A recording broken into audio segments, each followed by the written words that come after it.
Yeriko harekinwe cyane ko batinyaga Abisirayeli, abasohokaga kandi ntawinjiraga. Iteka abwira Yosuwa ati dore nkugabije Yeriko umwami wabo n'intwari zabo, namwe ab'ingabo mwese muzazenguruke umudugudu rimwe abe ariko muzajya mukora kumara iminsi 6. Kandi abatambyi 7 bazatware amahembe 7 y'amapfizi y'intama imbere y'isanduku. Ku munsi wa 7 muzazenguruke umudugudu 7, maze abatambyi bavuze amahembe navuga cyane mukumva amajwi yayo, abantu bose bazavugire icyarimwe barangurure n'amajwi yabo. Inkike z'amabuye zigose umudugudu zihere ko ziriduke, abantu bose bazurire umuntu wese imbere ye. Amen. Dusome mu gice cya 5, dusome umurongo wa 9 n'uwo wa 13. Uwiteka abwira Yosuwa ati dore mbakuyeho igisuzuguriro abanyegiputa babasuzuguraga, cyo gituma aho hantu hitwa Gilugari na bugingo n'ubu. Umurongo wa 13. Nuko Yosuwa yerekeye Yeriko kubura amaso abona umuntu uhagaze amwerekeye afite inkota mu ntoki. Yosuwa aramwegera aramubaza ati mbese uwo mu bacu cyangwa uwo mu babisha bacu? Aramusubiza ati oya, ahubwo nje nonaha kubera ingabo z'Uwiteka umugaba. Yosuwa yikubita hasi yubamye aramuramya, aramubaza ati mutware, jyewe umugaragu wawe untegetse iki?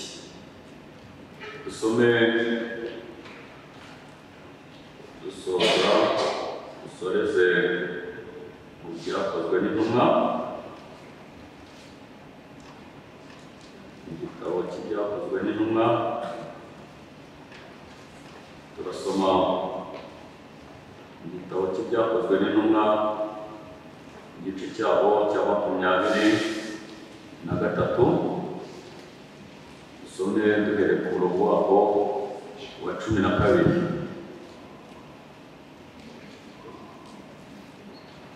Bukeye abayuda baraterana bararahira barahiga yuko batarica Pawulo. Abahuje inama yo kurahira batyo basagaga 40.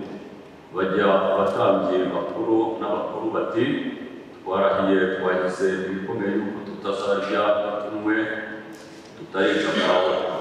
Nuko mwebwe n'abatambyi n'abanyarukiko mubwire umutware w'ingabo amumanure amubagezeho, maze mwigire nk'abashaka kurushaho kumenya ibye neza, natwe tuzaba twiteguye kumwica atarabageraho. Ariko umwishywa wa Pawulo yumva ko bagiye kumucira igico, nuko araza yinjira mu rugo ku gihome abibwira Pawulo. Pawulo ahamagara umwe mu batwara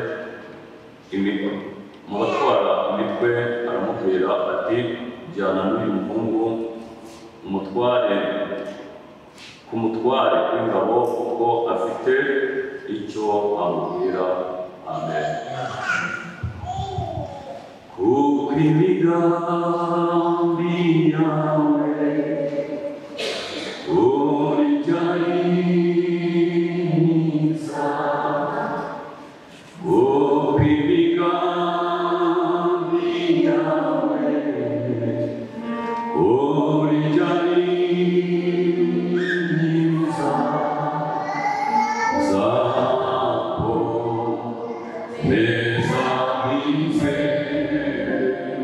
kuko utayobya,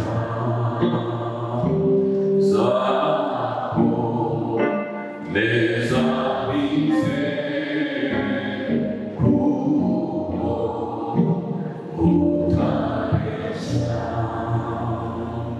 kuko imigambi yawe urya myiza, kuko imigambi yawe urya myiza, zako meza mwize, kuko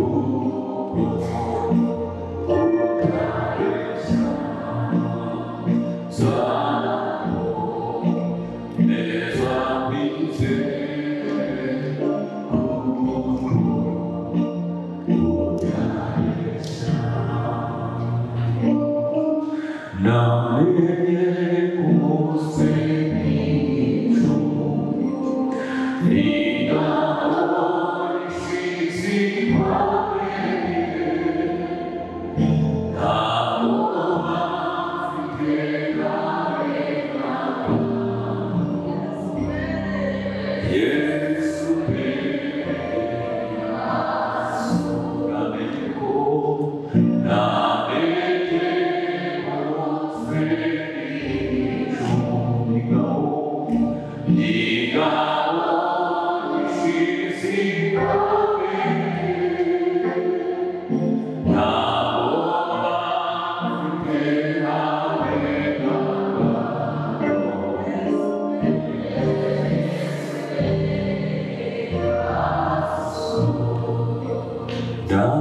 Dashikani, hallelujah, hallelujah, hallelujah, hallelujah. Amazina kubashyitsi nitwa Nkurunziza Jean Damascene, umurimo w'Imana muri paruwase ya Gasave w'itorero rya Umukenke. Niho ndi muri iyi minsi. Nshimiye Imana rero iduhaye umugoroba kugira ngo dusangire ijambo ry'Imana. Kuwa gatanu twari kumwe umugoroba nk'uyu nguyu, hanyuma Imana hamwe namwe ushima ko uyu munsi twakongera tugasangira hamwe ijambo ry'Imana. Imana ibishimire. Tubahaye ikaze mu ijambo ry'Imana. Sifa kwa Mungu. Sifa kwa Mungu. Haleluya. Haleluya. Kugira ngo dusangire amagambo y'Imana gusoma, tugiye gusangira hamwe ijambo ritari kure yayo twaganiriye kuwa gatanu. turaganira ku ijambo ryitwa cyangwa se rifite insanganyamatsiko ivuga ngo Imana ikugabije yego. Sifa kwa Mungu. Imana ikugabije yego. Ntabwo ushaka ko tuza gutinda, ahubwo ndashaka ko tuza gufata umwanya kuba imbere y'Imana tugasenga. Dusomye amagambo y'Imana muri iki gitabo cya Yesuwa. Yesuwa abasoma Bibiliya turamuzi. Yesuwa yari umusirikare mu ngabo za Isiraheli. Icya kabiri, Bibiliya ikavuga ko Yesuwa yari umufasha wa Mose. Yabanye na Mose igihe kitari kigufiya, imyaka myinshi. Mose yagendanye n'ubwoko bw'Imana, yari kumwe na Yesuwa. Hanyuma igihe kiza kugera, Imana ihamagara Mose, iramuzamukana mu mpinga y'umusozi witwa Pisika, irangije iramucura, imwicirayo, iranamwishyingurira.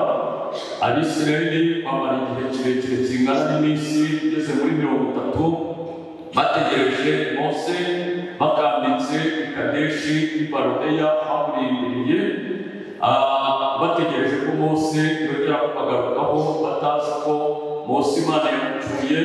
Bari bazi ko yazamutse umusozi yagiye gusengamo, kuko bamenyereye ko yajyaga azamuka umusozi wa Sinayi akajya kwihererana n'Imana igihe kitari kigufiya. Nubwo rero bari bazi ko yazamutse umusozi yagiye kwihererana n'Imana, batazi ko Imana yamucuye. Hanyuma bamarira icyo gihe kingana gutyo bamutegereje. Ariko Imana iza kumanuka, iza kubika urupfu rwa Mose mu Bisirayeli baganditse aho ngaho. Imana iraza ivugana na Mose ari kumwe n'Abisirayeli. Mu gice cya mbere cy'iki gitabo cya Yesuwa iramubwira ngo umugaragu wanjye Mose yarapfuye ntakiriho. Iramubwira ngo none nagutegetse, haguruka wambukane ubu bwoko bwanjye ruriya ruzi. Iramubwira ngo kandi nzabana nawe, sinzagusiga, sinzaguhana, sinzagutererana, uhereye ku ruzi Ufurate ukagenda ukageza ku nyanja nini. Iramubwira ngo igihugu cyose kiri imbere yawe. Iramubwira ngo aho uzakandagira hose ndahaguhaye. Shyize amasezerano mu birenge byawe, aho uzakandagira hose ndahaguhaye. Sifa kwa Mungu. Iramubwira ngo nta muntu n'umwe uzareka guhagarara imbere iminsi yo kubaho kwawe yose. Kuko nabanaga na Mose, niko nzabana nawe. Iramubwira ngo sinzagusiga kandi sinzagutererana, sinzaguhana, kuko ndi kumwe nawe kugira ngo nkukore. Imana ishimwe. Sifa kwa Mungu. Iramubwira ngo ibiri muri iki gitabo cy'amategeko ntukarorere kubihanisha akanwa kawe ku manywa na nijoro, kuko jyewe Uwiteka uzabana nawe nk'uko nabanaga na Mose. Imana ishimwe. Imana ishimwe. Abisirayeli ntibamugirira icyizere kubera ko Mose yari yarabanye nabo, kandi igihe kitari kigufiya abambuza inyanja itukura. Ibyo barabibona. Mu gihe bari bakeneye amazi yo kunywa, Mose ajya gusaba Imana amazi. Abisirayeli ntabwo babonaga Imana ko ari ibahaye amazi. Iby'Imana yakoranaga na Mose ntabwo babonaga Imana, ahubwo babonaga Mose. Baravuga Mose yadukuriye amazi mu rutare, Mose yaduhaye amazi yo kunywa. Hanyuma ibuka intambara y'Efidimu, burya Imana yabanye na Mose ikabana nabo, Imana ikabarokora Abamaleki. Baravuga Yesuwa wowe nta hantu watugeza. Yesuwa nta cyizere bari bamufitiye, ariko Imana yari imuhagurukije. Bibiliya avuga ngo iduhamagara niyo kwizerwa no kubikora izabikora. Ntabwo Imana yaduhamagarira ubusa, Imana iduhamagara idufiteho umugambi, kandi Imana ntiyadutsinda mu nzira. Imana itugeza aho igambiriye kutugeza. Izina ry'Imana nirihimbazwe. Sifa kwa Mungu. Ngo birangije Abisirayeli bamutakariza icyizere, kubera ko icyizere cyabo bari baracyubatse muri Mose, bumva ko Yesuwa nta hantu birangije itangazo cya mbere Imana yakoranye na Yesuwa. Imana ishimwe, haleluya. Nuko Imana yaje ikavugana na Yesuwa mu gice cya 3 umurongo wa 7. Imana iraza ibwira Yesuwa ari hagati mu bwoko bwa Isirayeli, iramubwira ngo uyu munsi natangira kugutuza mu maso y'Abisirayeli kugira ngo bamenye ko ndi kumwe nawe uko n'abana bose. Ndashima Imana ari Imana ikuza umuntu agakura mu maso y'abantu, ikadukuza mu bitekerezo, ikadukuza mu mbaraga z'umutima, ikadukuza mu mbaraga fizike, ikadukuza mu bigaragara n'ibitagaragara. Ibwira mu byose iramubwira ngo natangira kumukuza Yesu wawe mu maso y'Abisirayeli. Ntabwo ndi bubikore bw'ibanga, ntabwo ndi bubikore nijoro, ntabwo ndi bubikore badahari, ntabwo ndi bubikore uryamye. Ndatangira kumukuza mu maso y'Abisirayeli kugira ngo bamenye yuko ndi kumwe nawe, kuko n'abana bose bari kugiye kubana nawe. Imana niyo gukuze mu izina rya Yesu. Uzamure haleluya niba tukikumwe.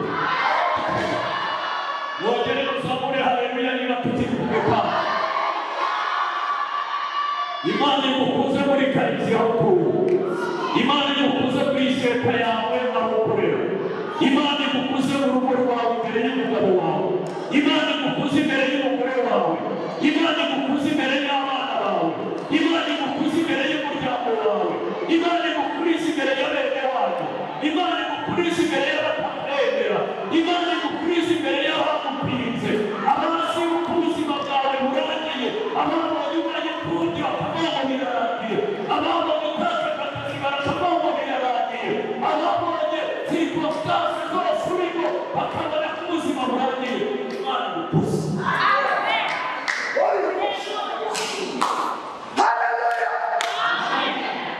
Bazamurira haleluya niba tukikumwe. Bazamurira haleluya niba tukikumwe. Dufite Imana yo kwizera. Dufite Imana yumva amasengesho. Dufite Imana yumva amasengesho. Iyo twizera, iyo twizera, iyo twizera, iyo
Oh,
niba hari igihe cy'itumba Bibiliya ntibivuga cyo Bibiliya ivuga ni uko hari igihe cyo kuzura kwa Yorodani ngo Yorodani yari yuzuye yarenze inkombe cyane inkombe ariko ntibyareba ijambo rya Kristo sifa kwa Mungu ngo Yesu aragenda ageze imbere ya Yorodani ngo abantu benshi bari bamwitegeye ngo n'Amerika bari bamwitegeye ngo n'Abisirayeli nabo bamwitegeye bapinze barimo bapinga bavuga bati ko twageze imbere y'inyanja itukura bose agakoresha inkoni none Yesu waba akoresha kuko nta nkoni afite nta nkoni yari afite ariko yari afite ijambo yari yavuganye n'Imana ijambo ry'Imana ni ubuzima sifa kwa Mungu babirangije abazimana atamana byitwara mu mutwe kw'Imana iramubwira ngo bwira abatanga binjire muri Yorodani naho bajya imbere ngo birangije abigenza gutyo babwira abatanga ati nimumurikire ngo yinjira muri Yorodani n'abatanga binjira muri Yorodani baramukurikira ngo na rubanda nabo bakurikiraho ngo n'abaririmbyi bakurikiraho sifa kwa Mungu ngo bamaze kwinjira muri Yorodani uko bagenda binjira muri Yorodani Imana ikajya izamura umusenyi wo hasi ukagira Imana igenda iwuzamura ngo ababitegeye bategereza ko barengerwa cyangwa ko barohama ngo barabibura ntabwo Imana iri kumwe nabo Imana iri kumwe natwe ntabwo Imana izadutererana ntabwo Imana izadutererana Imana ishimwe Imana ishimwe Imana ishimwe ngo baragenda bigeze muri Yorodani mo hagati ngo Imana irabasabwira babwira ngo nimuhagarare nabo byatumye buname ngo banugama Imana irababwira ngo buri wese nazamura ibuye narangiza rishyire ku rutugu ngo buri wese azamuramo ibuye ngo baryambukana Yorodani ngo bageze hakurya babwira Imana ko amabuye twayambukanye none aya mabuye n'ayiki Imana irababwira ngo ayo mabuye nimwubake za monima kugira ngo abana banyu bazavuka hanyuma bazamenye neza yuko hari Imana yabambukije inyanja itukura ikabambutsa na Yorodani n'amaguru nibabyitegereza bajye bamenya ko hari Imana yabaye namwe igicitse mu bwego amen haleluya Bibiliya yatubwira ko Yeriko hari hakinze nta musohokaga nta n'uwinjiraga kubera ko batinyaga Abisirayeli bari bamaze kumva amateka y'Abisirayeli bari bamaze kumva uburyo Imana yabo ibarwanirira bari bamaze kumva uburyo Imana ibatabara ngo barangije barakinga barabataho ntabwo muzahinjira ariko ntibamenya ko bari mu ijambo rya Kristo ari mu byavuzwe n'Imana sifa kwawe Pawulo yandikira itorero ry'i Roma yaravuga ngo mbese nicyo abayuda barusha abandi aravuga irya mbere babarusha muri byose kuko babitse ibintu byavuzwe n'Imana tubitse ibintu bitavuzwe n'abantu tubitse ibintu bitavuzwe n'abakomeye twebwe tubitse ibintu byavuzwe n'Imana Imana idapfa Imana idasaza ngo yitwaza abantu Imana irinze ijambo ryayo ikarikurikirana kugira ngo risohoze kandi ikarihindana n'uwo yarikuzeho izina ry'Imana ry'Imana haleluya Imana ishimwe Imana ishimwe Imana ishimwe Imana ishimwe nanone Imana ishimwe nanone Imana ishimwe nanone Imana ishimwe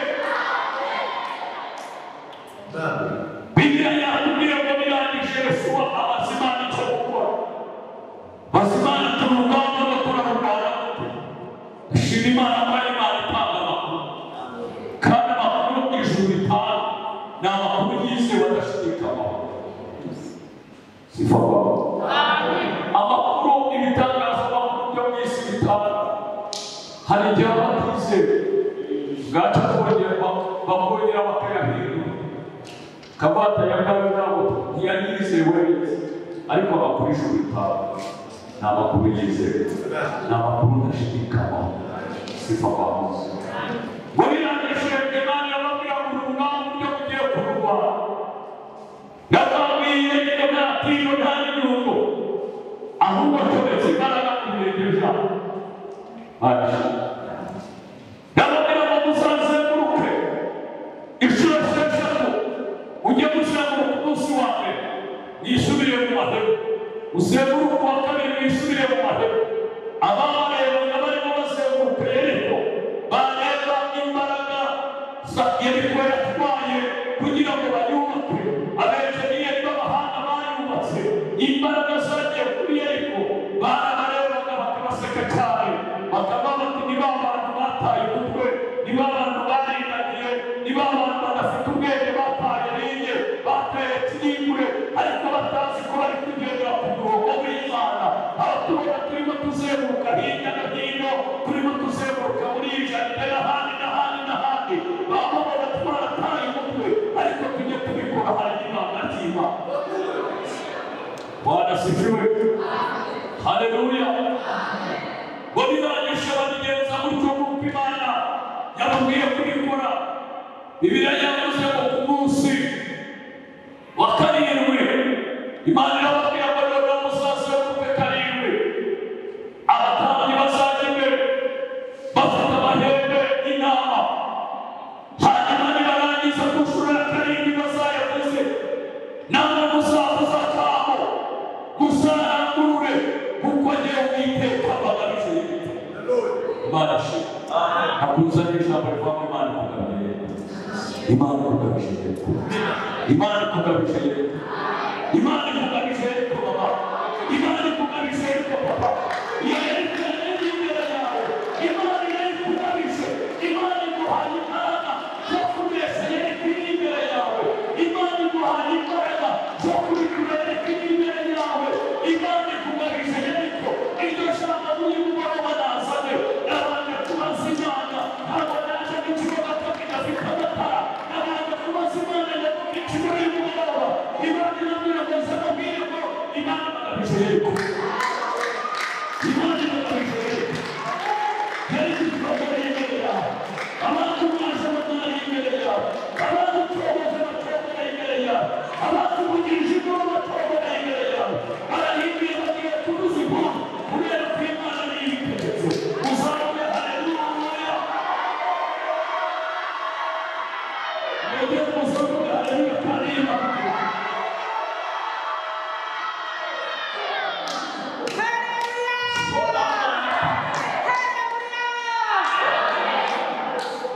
Imana yababwira ngo mbagamije Yeriko, kandi si Yeriko yonyine iravamo n'umwami waho yamubagamije. Si we wenyine n'ingabo zaho yazibagamije. Si zo zonyine n'abagabo b'intwari n'abanyamaboko n'ababagamije. Hari ibindi Imana ikugabije. Hari ibindi Imana ikugabije. Nubwo utareba ariko Imana yabikugabije. Aho yanditse ikora ry'Ikorinto yaravugaga n'uko tugenda dufite umurimo w'abantu. Aravuga ngo biturwana mu buryo bw'abantu ngo kuko intwaro z'intambara yacu na Satani n'isaba. Haravuga ahubwo imbere y'Imana zigira Imana. Haravuga ngo dufatane ibintu bitekerezwa mu mutima mwiza. Nta mufilozofe, nta muhanga, nta munyabwenge ushobora gufata ibintu biri mu mutima, biri mu bitekerezo. Ariko twe abizeye zikatumwa n'Imana. Iyo tubabanye n'Imana, Imana iduha imbaraga zo gufata ibintu bitekerezo mu mutima mwiza. Twarangiza tukabigorora. Bibiliya ivuga ngo turishe umunsi ukira ariko ntabwo dupfa kuko kwa Yesu dufite. Haleluya. Haleluya. Dear God of all gods, ushimwe Imana. Ushimwe Imana. Nubwo tubaha Imana icyubahiro. Uvuge ngo no. Uvuge ngo rero. Ukiganira no. Makuye imisozi.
Yeah.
wongere kugera ku kimbere cy'Imana ndimo numva Imana muri mukuru Bibiliya avuga ko benshi bose abategera shingiro iyo yimura imisozi itanu ikayibikana guhabwa iyo ihamagara inyenyeri ikazitabaza niyo ujya bigira ikibazo cyaho ibiri bwagoroba bigira ikibazo cyaho ibura niyo ibesha abatari niyo ibesha abapfakazi niyo ibesha abakene niyo ibesha imfubyi zikabaho niyo ikora amaboko igashyira mu buzima niyo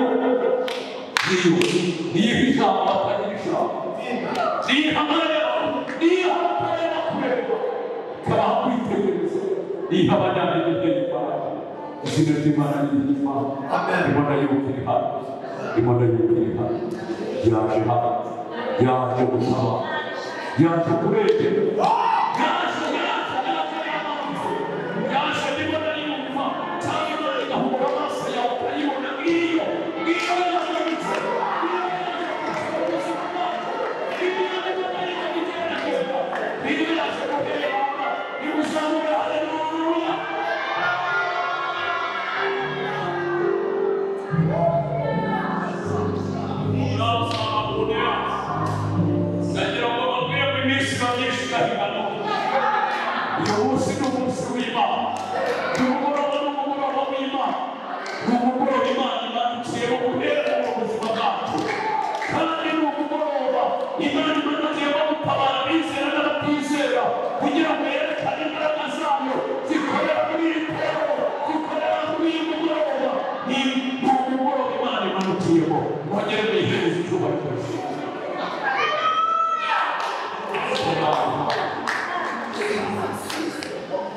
Magari umuru w'icane mubwire bw'Imana navuze ngo iki cyumweru kikubere icyumweru cyiza ni icyumweru cyiza ni icyumweru Imana iguhereye umugisha ni icyumweru Imana iguhereye n'Imana ni icyumweru Imana iguhereye n'abisha abantu ni icyumweru Imana iguhereye n'ubuyero ni icyumweru Imana iguhereye n'ubuyero ni icyumweru Imana ihaye amaso yawe kureba ni icyumweru Imana ihize amaso yawe gufata amarira izamura haleluya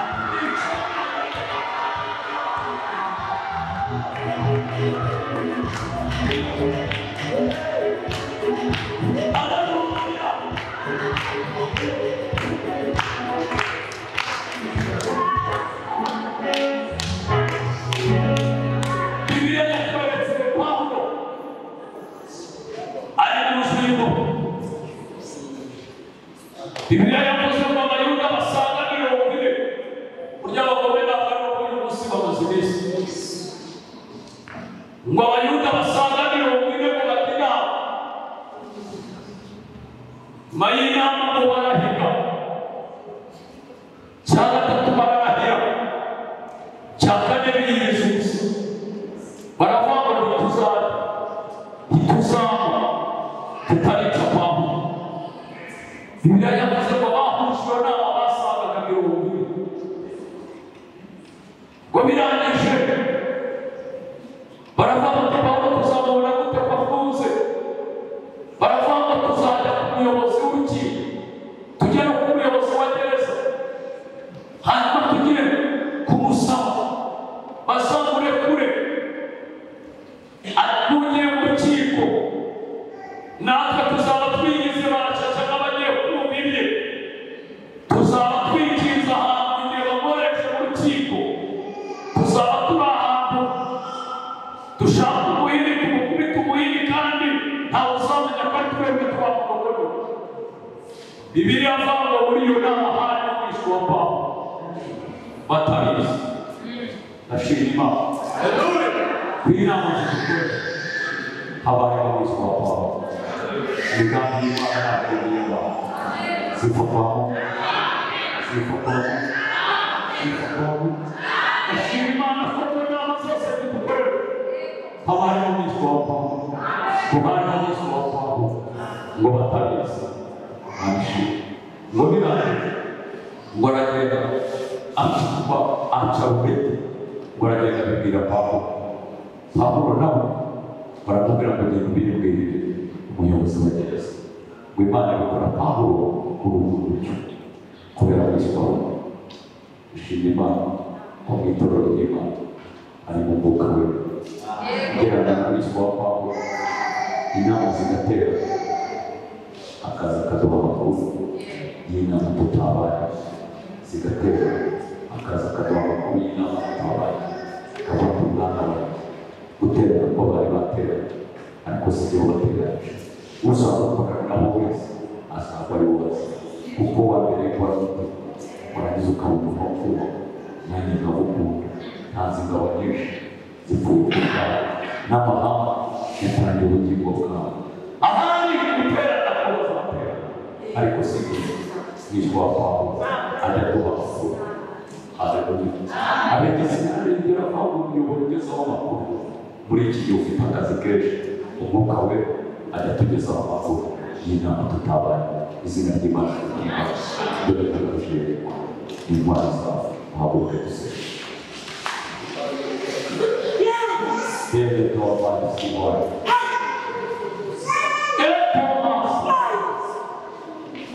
Ugamije uri kubaho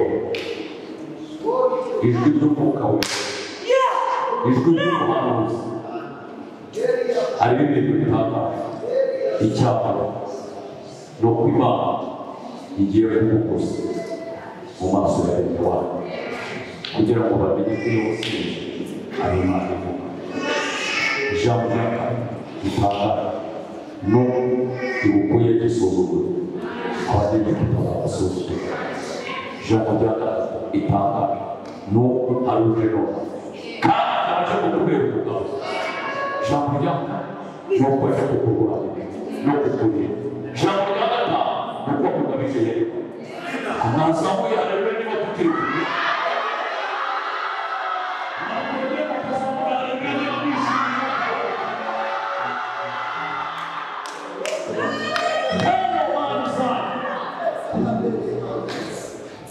Imana ikugejeje ahantu Imana ikugejeje ahantu akira Kanani yawe akira Heburoni yawe akira umugisha wawe umugisha utanga mwami wanjye iwe wanjye ububana abakumenye bazifata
Imana yawe iratanga imbabazi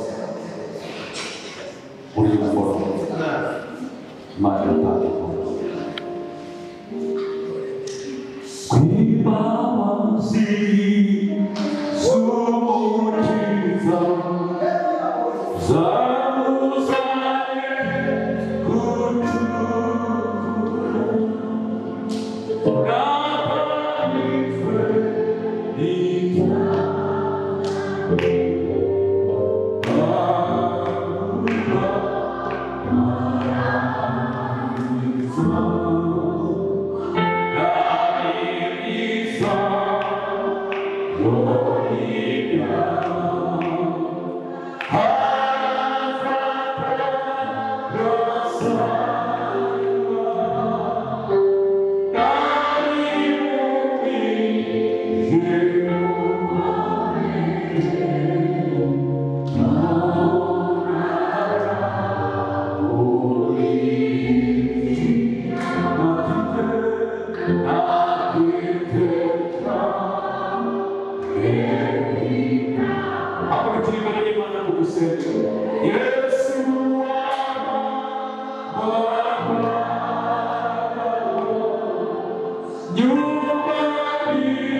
maze turatanga imbabazi niba uri mukuru ushaka kwakira imbabazi z'Imana nakora ikiganza tukwigira Imana.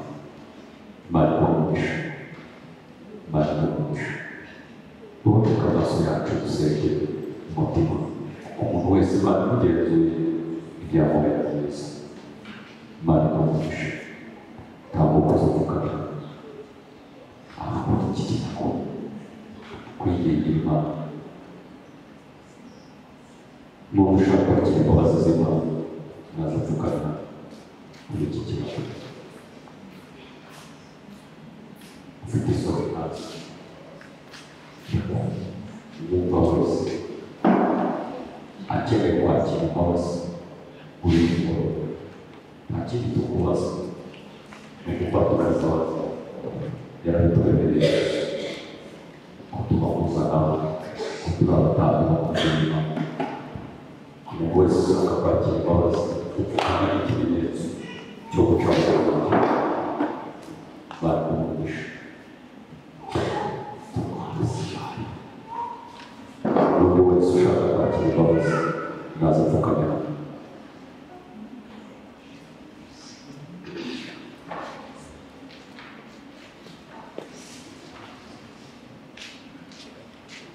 Hari akarimba turirimba kakwamuye ibibazo.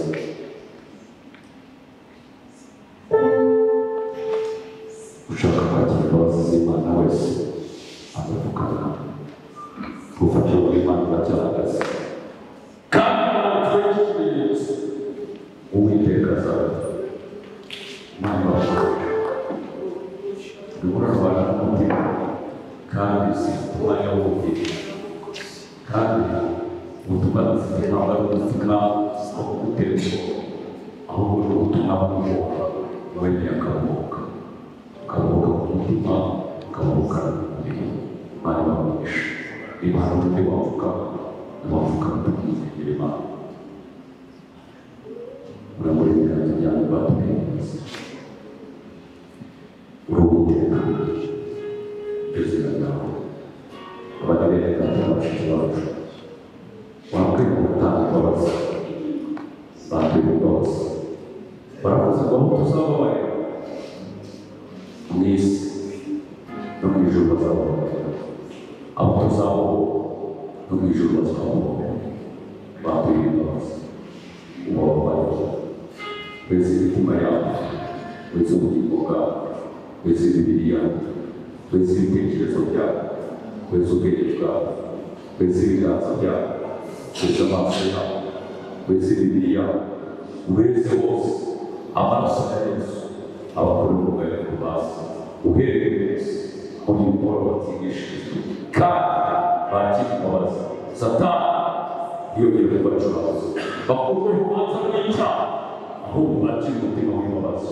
Iyo umuntu ari muri Kristo Yesu ababaye cyane byashoboraga urakoze nagushimira kuba wabariye ukaba ubahaye ubuzima bushya ukaba ubahaye imbabazi ukaba ubahaye imitima mishya ukabaha ubwenge bushya ukabaha kureba bushya ukabaha gutekereza bushya ukabaha gukora bushya tugukorera amashyi tugushimira kuri Imana ishaka n'izindi mpamvu. Amen. Kandi nakirwa